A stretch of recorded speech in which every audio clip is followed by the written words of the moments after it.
Welcome to cities clip Tamil. இன்றைக்கி நல்ல ஒரு சூப்பரான சுவையான மட்டன் கறியவே டேஸ்ட்டில் மிஞ்சக்கூடிய அளவுக்கு சோயா வறுவல். நான்வெஜ் சாப்பிடாதவங்களுக்கு இது ஒரு வரப்பிரசாதம்னே சொல்லலாம். அந்த அளவுக்கு இருக்கும் இதனோட டேஸ்ட்டு. அது மட்டும் இல்லைங்க, சுகர் இருக்கிறவங்க இதை அடிக்கடி உணவில் எடுத்துக்கலாம், ரொம்ப நல்லது. இந்த சோயாவை சமைக்கிறதுக்கு முன்னாடி நம்ம ப்ராசஸ் பண்ணணும். அதாவது குண்டாவில் இந்த மாதிரி தண்ணி கொஞ்சம் நல்லா கொதிக்க வச்சுக்கணும். ரொம்ப கொதிக்கிற மாதிரி நல்லா சூடான தண்ணியில் நம்ம எவ்வளோ சோயா எடுத்துக்கிறோமோ சமையலுக்கு அந்த சோயாவை அதுக்குள்ளே போட்டு நல்லா அந்த சுடு தண்ணியில் கொஞ்சம் நேரம் ஊறணும். இந்த அளவுக்கு ஊறினதுக்கப்புறம் இறக்கிடலாம். பாருங்கள், இப்போ இது ஒரு முக்கால்வாசி அளவுக்கு இது கொஞ்சம் வெந்த மாதிரி இருக்குது. இறக்கிட்டு நல்லா பச்சை தண்ணி ஊற்றி ஒரு 2 தடவை நல்லா அலசிட்டு நல்லா கையில் தண்ணியே அந்த சோயாவில் இருக்கக்கூடாது, அந்தளவுக்கு நல்லா இறுக்கமாக புழிஞ்சு தனியாக எடுத்து வச்சுக்கணும். அதுக்கப்புறம் தான் நம்ம சமைக்கவே ஆரம்பிக்கணும். இந்த மாதிரி நல்லா தனியாக அமுத்தி பார்க்கும்போது தண்ணி இருக்கக்கூடாது, இந்த அளவுக்கு நல்லா பிழிஞ்சு எடுத்துருக்கணும். இப்போ இந்த சோயா பண்ணுறதுக்காக அடுப்பில் ஒரு கடாயை வச்சுருக்கேன். சூடானோன்னு ஒரு 4 டீஸ்பூன் எண்ணெய் சேர்த்துக்கலாம். இதில் கடுகு எதுவும் போட வேண்டாம். அதுக்கு பதிலாக 1 டீஸ்பூன் சோம்பு சேர்த்துருக்கேன். அது இல்லாமல் ஒரே ஒரு கிராம்பு, ஒரு ஏலக்காய், ஒரு பிரியாணி இலை, ஒரு பட்டை, ஒரு மராட்டி முக்கு, இதெல்லாம் நல்லா பொரிஞ்சதுக்கப்புறம் பெரிய வெங்காயம் 1 கப் சேர்த்துக்கிறேன்.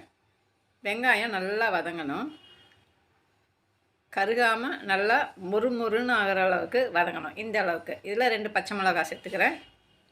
அதோட 2 தக்காளி,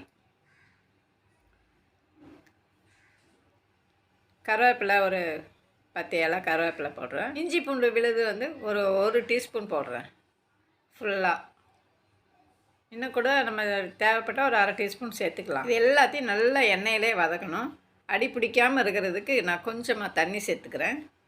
தண்ணி சேர்த்து நல்லா கலந்து விட்டுடணும். அந்த தண்ணியிலே அந்த தக்காளியெல்லாம் நல்லா வேகணும். அந்த எண்ணெயும் தண்ணியும் கலந்துருக்குல, அதுலேயும் நல்லா வேகணும். தக்காளி வணங்கும் போதே ஒரு கைப்பிடி மல்லித்தலையும் ஒரு கைப்பிடி புதினா இலையும் சேர்த்துக்கலாம். புதினா இலை, மல்லித்தலை இதெல்லாம் நல்ல ஒரு வாசனையும் நல்ல டேஸ்ட்டும் கொடுக்கும்.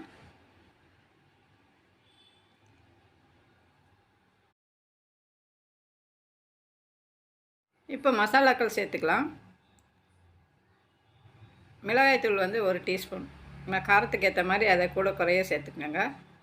மல்லித்தூள் 1 டீஸ்பூன், சும்மா ஒரு 1/4 டீஸ்பூன் கரம் மசாலா, 1/4 டீஸ்பூனுக்கு கம்மியாக தான். நம்ம ஏன்னா பொருள் எல்லாமே முதலே போட்டிருக்கோம், அதனால் கம்மியாக போட்டுக்கணும். நல்லா இந்த அளவுக்கு நல்லா எண்ணெய் பிரிஞ்சு வர அளவுக்கு வதங்கினதுக்கப்புறம் சோயாவை சேர்த்துக்கலாம். சோயா இந்த சோயா பட்டாணி சைஸில் இருக்கிறதுனால ஈஸியாக மசாலாக்களை எல்லாம் அப்சர்வ் பண்ணிக்கும். கலக்கிறதுக்கு முன்னாடி இதுக்கு தேவையான உப்பை இதோடு சேர்த்துடலாம்.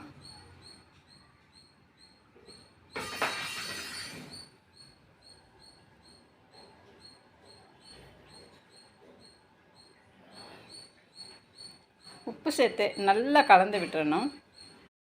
ஏற்கனவே சோயா நம்ம சுடுதண்ணியில் போட்டு அலசும்போது பாதி வெந்திருக்கிறனால ஈஸியாகவே வெந்துடும். ஒரு 3 நிமிஷத்துக்கு இதை அப்படியே நம்ம வேக வச்சிடணும். இது தொட்டுக்கிறக்கோ அல்லது நம்ம ஸ்நாக்ஸாக சாப்பிட்றோம் அப்படின்னாவோ அப்படியே யூஸ் பண்ணிக்கலாம்.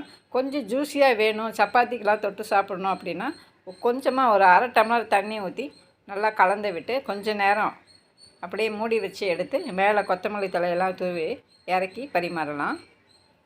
சப்பாத்தி தோசைக்கெல்லாம் நம்ம ஊற்றி சாப்பிட்ற மாதிரி இது கிரேவி மாதிரி வேணும் அப்படின்னா இதில் கொஞ்சம் தேங்காய், ஒரு 2 பத்தை தேங்காய் அரைச்சி ஊற்றி ஒரு கொதி விட்டு இறக்கி எடுத்துக்கலாம்.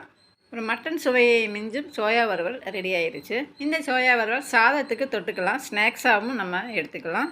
அதே சமயத்தில் நல்லா மொறு தோசை, சப்பாத்தி இதுக்கு வச்சு சாப்பிட்டோம்னா பக்கா டேஸ்ட்டில் இருக்கும்.